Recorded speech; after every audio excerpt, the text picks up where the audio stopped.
Medo, preconceito, desinformação ou até mesmo falta de uma boa conversa.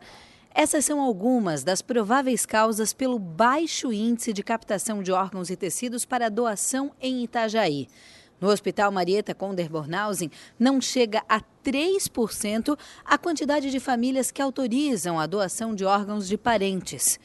A enfermeira da unidade explica que as captações são feitas por equipes especializadas do Estado que vêm até o hospital. Nós temos duas modalidades, se assim eu posso chamar.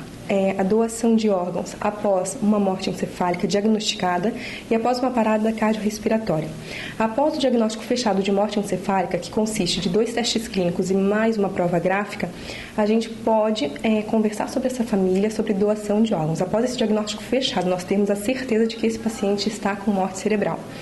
Assim que a gente diagnostica que ele está em morte encefálica, daí a gente começa a conversar com a família sobre doação de órgãos.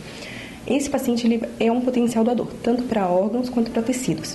Mas, quando o paciente ele não morre por morte encefálica, mas por uma parada cardiorrespiratória, esse paciente ele não é doador de órgãos. Porque o paciente de morte encefálica ele está sendo monitorado através de aparelhos e medicamentos dentro das UTIs. Então, esses órgãos eles ainda são viáveis.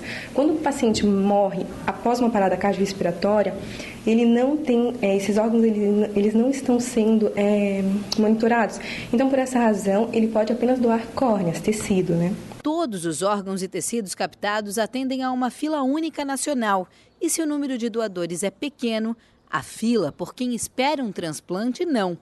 Em março, segundo dados da Central de Transplante Estadual, 334 pessoas esperavam por um rim em Santa Catarina. E para ser um doador, basta avisar a família. A lei foi alterada em dezembro do ano 2000, quando manter o desejo de ser um doador escrito na carteira de identidade não garante mais o ato.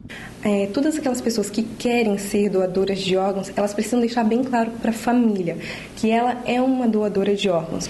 Não vale mais o que está dentro, o que está escrito na identidade, no vermelho, aquele carimbo. Não vale mais, nem o positivo quanto o negativo. Agora a resposta é da família. Então, são os familiares de primeiro grau que irão responder. No caso de uma pessoa casada, registrada, o esposo vai responder se autoriza ou não a doação de órgãos. No caso de terem filhos, os filhos, assim, os pais, irmãos. Então, assim, na verdade, quem hoje vai falar, responder pela pessoa que foi a óbito são os familiares. Então, a gente precisa deixar muito claro a nossa opção de vida, né? Ser ou não doador de órgãos. Na última semana, os vereadores de Itajaí aprovaram um projeto de lei que cria o Dia e o Mês Municipal do Doador de Órgãos e Tecidos em consonância com a data nacional, dia 27 de setembro.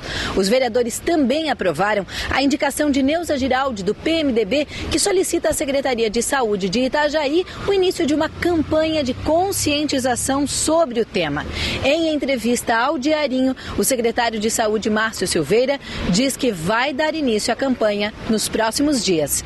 A gente entende a dor e o sofrimento que a família que perdeu aquele paciente, aquele ente querido, está sentindo, a gente sabe, mas é importante que naquele momento a pessoa esteja bastante informada, porque por trás daquele óbito, muitas outras pessoas podem tornar a viver. Eu acredito que a doação de órgãos hoje é um ato belíssimo para todas aquelas pessoas, não somente para o doador, mas para a família, porque a família pode entender que aquele doador, ele se foi, mas ele deixou um pedacinho deles para que outras pessoas continuassem sobrevivendo.